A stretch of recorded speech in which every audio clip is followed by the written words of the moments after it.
Good morning everyone. आज का जो हमारा टॉपिक है वो है the mechanism of GPCR signalling pathway पे, या फिर इसको हम लोग बोल सकते हैं जी protein couple receptor cyclic AMP protein kinase A signalling pathway पे।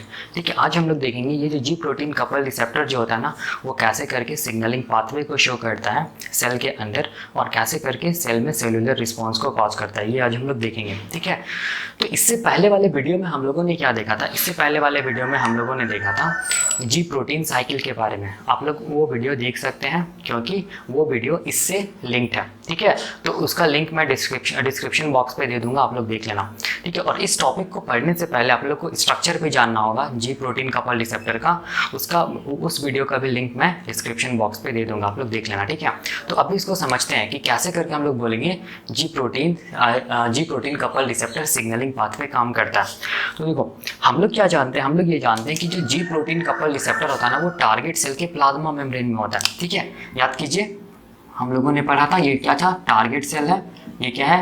न्यूक्लियस है टारगेट सेल का, और ये क्या है? प्लाज्मा मेम्ब्रेन है। यहाँ पर क्या प्रेजेंट होगा? हम लोग बोलेंगे जी प्रोटीन कपल रिसेप्टर प्रेजेंट होगा। ठीक है, ऐसे करके देखो, ठीक है ना। तो जी प्रोटीन कपल रिसेप्टर का जब हम लोगों ने स्ट्रक्चर देखा था, तो उसमें हम लोगों ने ये देखा था कि जी प्रोटीन कपल रिसेप्टर का 3 यूनिट है। ठीक है, पहला यूनिट को हम लोगों ने क्या बोला था? रिसेप्टर यूनिट या फिर रिकॉग्निशन यूनिट। दूसरा यूनिट को हम लोगों ने बोला था जी प्रोटीन यूनिट, या फिर हम लोगों ने बोला था ट्रांसडक्शन यूनिट। और जो थर्ड यूनिट को हम लोगों ने बोला था कैटालाइटिक यूनिट या इफेक्टर मॉलिक्यूल। ठीक है, तो ये वाला जो पोर्शन है ना जी प्रोटीन कपल रिसेप्टर का, इसको मैं यहाँ पर मैग्नीफाई करके बना रहा हूँ। देखो यहाँ पर ये वाला, ठीक है, ये मैग्नीफाई करके बना रहा हूँ। ठीक है ना। तो जब हम लोग मैग्नीफाई करके देखेंगे तो ये वाला क्या चीज़ हो गया? हम लोग बोलेंगे क्या हो गया? टारगेट सेल का प्लाज्मा मेम्ब्रेन हो गया। ठीक है, और ये क्या चीज़ होगी? हम लोग बोलेंगे ये क्या चीज़ है? जी प्रोटीन कपल्ड रिसेप्टर है, ये वाला। ठीक है, तो यहाँ पर देखो, ये वाला क्या है? रिकॉग्निशन यूनिट है। तो ये वाला क्या चीज़ है? हम लोग बोलेंगे रिकॉग्निशन यूनिट है। ये क्या चीज़ है? जी प्रोटीन है या ट्रांसडक्शन यूनिट है। ये क्या है? जी प्रोटीन है, ट्रांसडक्शन यूनिट। और ये वाला क्या चीज़ है? कैटालाइटिक यूनिट है। ये वाला क्या चीज़ है? कैटालाइटिक यूनिट, जो कि एंजाइम है, एडेनाइलेट साइक्लेज है। ठीक है, तो अब देखो यहाँ पर क्या चीज़ है, इसको समझो। यहाँ पर देखो, ये जो रिकॉग्निशन यूनिट या जो रिसेप्टर वाला पार्ट है ना, इसमें क्या होता है? देखो ध्यान से, कि हम लोग बोलेंगे इसमें एक ही polypeptide chain 7 times plasma membrane को स्पैन करता है या क्रॉस करता है।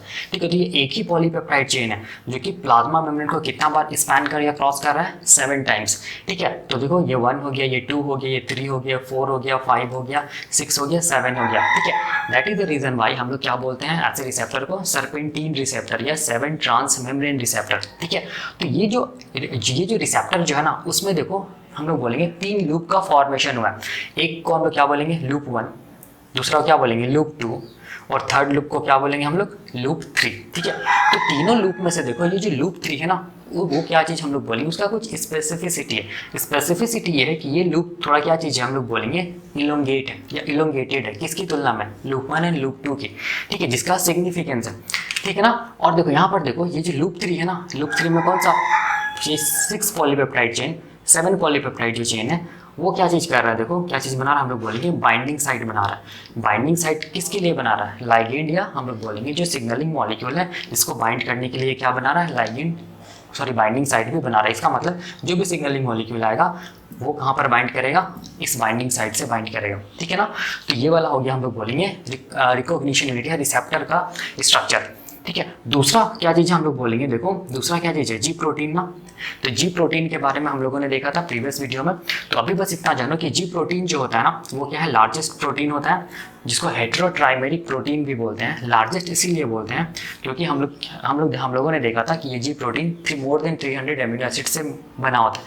और हेटेरोट्राइमेरिक इसीलिए बोलते हैं। हेटेरो का मतलब क्या होता है? डिफरेंट। ट्राइमेरिक का मतलब क्या हो गया? हम लोग बोलेंगे फॉर्म्स। इसका मतलब हो गया, इसमें क्या है? 3 डिफरेंट सब यूनिट्स हैं। ठीक है ना। देखो क्या क्या सब यूनिट्स हैं, तो हम लोग बोलेंगे अल्फा, बीटा एंड गामा। ठीक है, ये 3 डिफरेंट क्या चीज़ है? सब यूनिट्स है, जिसमें से जो अल्फा सब यूनिट ऑफ जो जी प्रोटीन है वो किसके साथ जुड़ा हुआ है? जीडीपी के साथ जुड़ा हुआ है। ठीक है ना, इस चीज़ को याद रखना। ठीक है, तो ये क्या चीज़ होगी? इसको हम लोग क्या बोलेंगे? हेटेरोट्राइमेरिक जी प्रोटीन। हेटेरो क्यों बोल रहे हैं? क्योंकि 3 डिफरेंट सब यूनिट से मिलने से बनाया गया चीज़ ये जी प्रोटीन। ठीक है, तो ध्यान से देखो यहाँ पर, ये जो अल्फा सब यूनिट है ये प्लाज्मा मेम्ब्रेन में क्या चीज़ है? एंकर्ड है। ठीक है, और बीटा और गामा एक साथ जुड़ा हुआ है, और जो गामा जो सब यूनिट है वो प्लाज्मा मेम्ब्रेन में एंकर्ड है। ठीक है, अल्फा और जो बीटा गामा सब यूनिट है वो एक दूसरे से क्या चीज़ है? जुड़ा हुआ है। ठीक है, इसका मतलब हम लोग बोलेंगे ये दोनों का एफिनिटी जब कोई भी लाइगेंड नहीं रहेगा तब हम लोग बोलेंगे बहुत हाई है, ठीक है। अल्फा बीटा गामा के बीच में एफिनिटी बहुत हाई है, कब? जब हम लोग बोलेंगे कोई भी लाइगेंड नहीं रहेगा तब, ठीक है। तो ये हो गया जी प्रोटीन के बारे में। इसके बगल में अगर हम लोग देखें तो क्या प्रेजेंट होगा, हम लोग बोलेंगे एडिनाइलेट साइक्लेज या कैटालाइटिक यूनिट, ठीक है। तो ये जो कैटालाइटिक यूनिट है ये क्या चीज़ है? एंजाइम है। कैसा एंजाइम? एडिनाइलेट साइक्लेज है, ठीक है। और जब भी आप लोग साइक्लिक एएमपी के बारे में पढ़िएगा ना, या प्रोटीन काइनेज ए के बारे में पढ़िएगा ना, तो जो एंजाइम जो होता है वो हमेशा क्या होगा? एडिनाइलेट साइक्लेज होगा। इस चीज़ को हमेशा याद रखना है, ठीक है। तो ये क्या हो गया? कैटालाइटिक यूनिट है। ये भी क्या चीज़ हम लोग बोलेंगे? इनएक्टिव है, ठीक है, क्योंकि इसमें भी देखो अभी भी कोई भी एक्टिव साइट्स का फॉर्मेशन नहीं हुआ है। और एंजाइम को काम करने के लिए क्या चाहिए? एक्टिव साइट चाहिए, ताकि वो क्या बना सके? प्रोडक्ट बना सके। तो ये एंजाइम अभी भी क्या है? इनएक्टिव है। और ऐसे करके भी सोचो ना कि कोई भी लाइगेंड नहीं है, तो ये सारा का सारा रिसेप्टर क्या चीज़ किस फॉर्म में? हम लोग बोलेंगे इनएक्टिव स्टेट में, इनएक्टिव फॉर्म में, ठीक है। और जब इनएक्टिव फॉर्म में रहेगा तो देखो क्या चीज़ है, हम लोग बोलेंगे ये जो अल्फा जीडीपी है, अल्फा जो ये होता है ना, जी प्रोटीन का जो अल्फा सब यूनिट होता है ना, वो किसके साथ जुड़ा हुआ है? जीडीपी के साथ जुड़ा हुआ है, ठीक है ना। इस चीज़ को याद रखना, ठीक है। एडिनाइलेट साइक्लेज में कोई भी एक्टिव साइट का फॉर्मेशन नहीं हुआ है, ठीक है ना। तो अब देखो, अब ये कैसे करके ये वाला जो जी प्रोटीन कपल रिसेप्टर जो है ना, वो कैसे करके एक्टिव होगा। तो मैं इसको मिटा दे रहा हूँ, देखो यहाँ पर कैसे करके एक्टिव होगा, ठीक है ना। तो देखो हम लोग बोलेंगे कि in the presence of ligand, ठीक है ना, ये लाइगेंड है, ये सिग्नलिंग मॉलिक्यूल है। जैसे ही सिग्नलिंग मॉलिक्यूल बाइंडिंग साइट से जुड़ेगा, ठीक है, तो हम लोग बोलेंगे ये जो लूप 3 है ना, वो क्या हो जाएगा? और ज़्यादा इलोंगेट हो जाएगा, ठीक है। देखो ये लूप 3 क्या हो जाएगा? और ज़्यादा इलोंगेट हो जाएगा। और ये इतना ज़्यादा इलोंगेट हो जाएगा कि ये किसको टच कर जाएगा? हम लोग बोलेंगे किसको टच कर जाएगा? अल्फा सब यूनिट ऑफ क्या चीज़? जी प्रोटीन को टच करेगा, ठीक है। ये लूप 3 ये क्यों टच कर रहा है? इसको इसीलिए टच कर रहा है क्योंकि जैसे ही लाइगेंड बाइंड किया तो ये रिसेप्टर में क्या चीज़ हुआ? हम लोग बोलेंगे कॉन्फॉर्मेशनल चेंजेस हुआ, मतलब इसका स्ट्रक्चर में चेंज हुआ। और लूप 3 क्या हो गया? और ज़्यादा इलोंगेट हो गया। और वो किसको टच कर गया? हम लोग बोलेंगे जी प्रोटीन का जो अल्फा सब यूनिट है उसको टच कर गया। जैसे ही ये टच किया अल्फा सब यूनिट ऑफ जी प्रोटीन, तो क्या होगा? हम लोग बोलेंगे ये जो जीडीपी था ना, देखो जीडीपी है ना, वो किस में कन्वर्ट हो जाएगा? हम लोग बोलेंगे जीटीपी में कन्वर्ट हो जाएगा। किस में कन्वर्ट हो जाएगा? जीटीपी में। और जैसे ही जीटीपी में कन्वर्ट होगा तो हम लोग बोलेंगे ये जी प्रोटीन क्या हो गया? एक्टिव हो गया। और एक्टिव होगा तो हम लोग बोलेंगे जो अल्फा जो सब यूनिट है ना, देखो किसके साथ जुड़ा हुआ है? बीटा और गामा के साथ जुड़ा हुआ है ना, इसका क्या होगा? डिसोसिएशन होगा। और ये दोनों सब यूनिट्स क्या हो जाएगा? एक दूसरे से डिसोसिएट कर जाएगा। तो देखो यहाँ पर क्या हो गया? देखो डिसोसिएशन हुआ है ना, ये क्या है? गामा सब यूनिट, ये बीटा सब यूनिट, ठीक है ना। ये डिसोसिएशन कब हुआ? जब लाइगेंड बाइंड किया, लूप किसको टच किया? अल्फा सब यूनिट ऑफ क्या चीज़? जी प्रोटीन। क्या हुआ? जीडीपी किस में कन्वर्ट हुआ? जीटीपी में कन्वर्ट हुआ। और ये देखो इसमें क्या हुआ? हम लोग बोलेंगे डिसोसिएशन हुआ इस सब यूनिट्स में, ठीक है। तो इसका मतलब ये सारा का सारा जो जी प्रोटीन है ना, उसको वो क्या चीज़ हो गया? हम लोग बोलेंगे एक्टिव हो गया, ठीक है। ये क्या हो गया? एक्टिव हो गया, ठीक है ना। तो अब ये एक्टिव जो जी प्रोटीन है ना, वो किसको एक्टिव करेगा? हम लोग बोलेंगे जो एक्टिव जी प्रोटीन है वो किसको एक्टिव करेगा? अपने बगल वाले एंजाइम को एक्टिव करेगा, ठीक है ना। हाँ, एक चीज़ याद रखना कि जब भी कभी अल्फा जीडीपी है ना, ये अल्फा जीडीपी किस में कन्वर्ट हो जाएगा? अल्फा जीटीपी में कन्वर्ट हो जाएगा। तब इसको हम लोग क्या बोलेंगे? ये प्रोटीन क्या हो गया? एक्टिव हो गया। तो देखो यहाँ पर एक चीज़ मैं बताना चाहता हूँ कि कैसे करके जो जीडीपी है ना, वो जीटीपी में कन्वर्ट हो रहा है। आप लोग जी प्रोटीन साइकिल देख सकते हैं इससे पहले वाले वीडियो में, लेकिन भी मैं यहाँ पर बताना चाह रहा हूँ कि देखो कैसे करके अल्फा जीडीपी अल्फा जीटीपी में कन्वर्ट हो रहा है। देखो जैसे ही लाइगेंड बाइंड करता है ना, तो ये जो रिसेप्टर है ना, इसके पास एक प्रॉपर्टी होता है, क्या चीज़ का? हम लोग बोलेंगे जिसको इंट्रिंसिक प्रॉपर्टी बोलते हैं, जिसको हम लोग बोलते हैं GEF का, ठीक है। GEF याद रखिएगा, जिसका फुल फॉर्म होता है गुआनिन न्यूक्लियोटाइड एक्सचेंज फैक्टर, ठीक है। It is the intrinsic activity of receptor itself. जब भी कभी GEF काम करेगा ना, तो GEF हमेशा याद रखना GDP को किस में कन्वर्ट करेगा? जीटीपी में कन्वर्ट करेगा। इस चीज़ को हमेशा याद रखना, ठीक है। मतलब डाइफॉस्फेट को किस में कन्वर्ट कर देगा? ट्राइफॉस्फेट में कन्वर्ट कर देगा, गैफ। इस चीज़ को याद रखना। तो ये गैफ क्या मतलब ये जो गैप है ये कहाँ है? तो ये गैप कुछ नहीं है, हम लोग बोलेंगे ये जो रिसेप्टर जो है ना, वही इटसेल्फ क्या चीज़ हम लोग बोलेंगे गुआनिन एक्सचेंज फैक्टर का काम कर रहा है। और यही रिसेप्टर इटसेल्फ क्या कर रहा है? जीडीपी को किस में चेंज करा रहा है? जीटीपी में चेंज करा रहा है। मतलब डाइफॉस्फेट को किस में कन्वर्ट कर दे रहा है? ट्राइफॉस्फेट में कन्वर्ट कर दे रहा है, ठीक है। मतलब यहाँ पर ध्यान से अगर हम लोग देखेंगे तो क्या हुआ है? फॉस्फोराइलेशन हुआ है, ठीक है ना। तब जाके हम लोग बोलेंगे क्या हुआ है? जी प्रोटीन क्या हो गया? एक्टिव हो गया है। दोनों में क्या हुआ है? हम लोग सब यूनिट्स में क्या हुआ है? डिसोसिएशन हुआ है, ठीक है। तो अब देखो, अब यहाँ पर क्या होगा? अब ये जो अल्फा जीडीपी जो है ना, सॉरी अल्फा जीटीपी जो है ना जी प्रोटीन का, ये क्या करेगा, मूव करेगा। मूव करने के बाद हम लोग बोलेंगे एडिनाइलेट साइक्लेज से जुड़ जाएगा। जैसे ही एडिनाइलेट साइक्लेज से जुड़ेगा तो ये अल्फा जीटीपी एडिनाइलेट साइक्लेज को क्या कर देगा, एक्टिव कर देगा।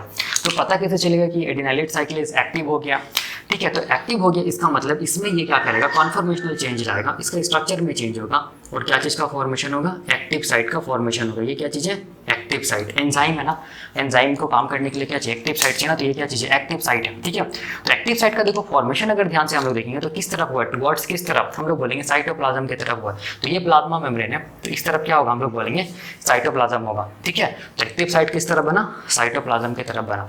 तो अब साइटोप्लाज्म की तरफ बना तो इसका फायदा क्या होगा, फायदा ये होगा कि ये क्या चीज़ है, एंजाइम है, ये एंजाइम के पास एक्टिव साइट भी है, तो ये क्या करेगा, प्रोडक्ट को बनाएगा। तो कौन सा प्रोडक्ट को बनाएगा, तो हम लोग बोलेंगे प्रोडक्ट को बनाने के लिए इसको क्या चाहिए, सबस्ट्रेट चाहिए, ठीक है। और वो सबस्ट्रेट क्या चीज़ रहेगा, हम लोग बोलेंगे एटीपी रहेगा। एटीपी सबस्ट्रेट है, मतलब ये कहाँ पर है, साइटोप्लाज्म में है। ये सबस्ट्रेट को लेगा और क्या चीज़ को बनाएगा, हम लोग बोलेंगे प्रोडक्ट बनाएगा, जिसको हम लोग बोलते हैं साइक्लिक एएमपी, ठीक है। और साइक्लिक एएमपी को दूसरे नाम से भी हम लोग जानते हैं, क्या चीज़, सेकंड मैसेंजर के नाम से भी जानते हैं, ठीक है ना। तो ये एंजाइम देखो ध्यान से, क्या चीज़ का यूज़ किया, एटीपी का यूज़ किया, क्या चीज़ बनाया, साइक्लिक एएमपी बनाया। और साइक्लिक एएमपी को हम लोग क्या बोलते हैं, सेकंड मैसेंजर। चूंकि ये सेल के अंदर बन रहा है ना, इसीलिए हम लोग इसको सेकंड मैसेंजर को क्या बोलते हैं, इंट्रा सेल्यूलर सिग्नलिंग मॉलिक्यूल भी बोलते हैं। तो ये सब क्या चीज़ है, ये सब क्या चीज़ हम लोग बोलेंगे, ये सब जो भी मैं बनाया हूँ ये सब क्या चीज़ है, सेकंड मैसेंजर है, ठीक है। जो कि कहाँ बना, हम लोग बोलेंगे सेल के साइटोप्लाज्म में बना, ठीक है। कैसे बना तो समझ में आपको आ गया। एडिनाइलेट साइक्लेज में क्या हुआ, कॉन्फॉर्मेशनल चेंज हुआ, एक्टिव साइट का फॉर्मेशन हुआ। तो ये एक्टिव साइट, ये एंजाइम है, तो ये क्या चीज़ का यूज़ करेगा, सबस्ट्रेट का। सबस्ट्रेट क्या एटीपी है, कहाँ है, साइटोप्लाज्म में, ठीक है। क्या चीज़ बनाया, प्रोडक्ट। क्या चीज़ है, प्रोडक्ट क्या है, साइक्लिक एएमपी। कहाँ बना, साइटोप्लाज्म में बना। साइक्लिक एएमपी को हम लोग क्या बोल रहे हैं, सेकंड मैसेंजर या intracellular signalling molecule. Second messenger इसीलिए बोल रहे हैं ना, क्योंकि यहाँ लाइगेंड जो है ना वो फर्स्ट मैसेंजर है, ठीक है। यही सबसे फर्स्ट बाइंड किया और क्या कराया, हम लोग बोलेंगे सारा कोई को एक्टिवेट कराया, सारा में कॉन्फॉर्मेशनल चेंज आया और अल्टीमेटली क्या बना, हम लोग बोलेंगे ये सेकंड मैसेंजर बना, या फिर हम लोग बोलेंगे इंट्रासेलुलर सिग्नलिंग मॉलिक्यूल। क्योंकि हम लोग पहली वर्ड यहाँ पर क्या यूज़ कर रहे हैं, फर्स्ट मैसेंजर। तो बाद में जो मैसेंजर बनेगा तो यहाँ पर हम लोग वर्ड क्या यूज़ करेंगे, सेकंड। इसीलिए हम लोग इसको क्या बोलते हैं, सेकंड मैसेंजर बोलते हैं या इंट्रासेलुलर सिग्नलिंग मॉलिक्यूल बोलते हैं, ठीक है। तो अब देखो ये जो इंट्रासेलुलर सिग्नलिंग मॉलिक्यूल या साइक्लिक एएमपी जो सेकंड मैसेंजर है वो कहाँ बना, साइटोप्लाज्म में बना। तो अब ये क्या करेगा, ये साइक्लिक एएमपी क्या करेगा, ठीक है, साइटोप्लाज्म में जाएगा, ठीक है ना। तो अभी तक में हम लोग क्या देखेंगे, ये जो जीपीसीआर है और साइक्लिक एएमपी तक, मतलब जीपीसीआर से क्या बन चुका है, साइक्लिक एएमपी बन चुका है। जीपीसीआर कहाँ प्रेजेंट था, सेल के साइटोप्लाज्म में। और साइक्लिक एएमपी को कहाँ बनाया, हम लोग बोलेंगे, अच्छा जीपीसीआर कहाँ प्रेजेंट था, सेल के प्लाज्मा मेम्ब्रेन में। और ये साइक्लिक एएमपी को कहाँ बनाया, हम लोग बोलेंगे सेल के साइटोप्लाज्म में बनाया, ठीक है ना। तो अब ये जो साइक्लिक एएमपी है ना, जो सेकंड मैसेंजर है, वो आगे क्या करता है ये हम लोग देखेंगे नेक्स्ट वीडियो में, ठीक है। अभी बस इतना ही रखिए, नेक्स्ट वीडियो में हम लोग देखेंगे इसके आगे। तब तक के लिए थैंक यू।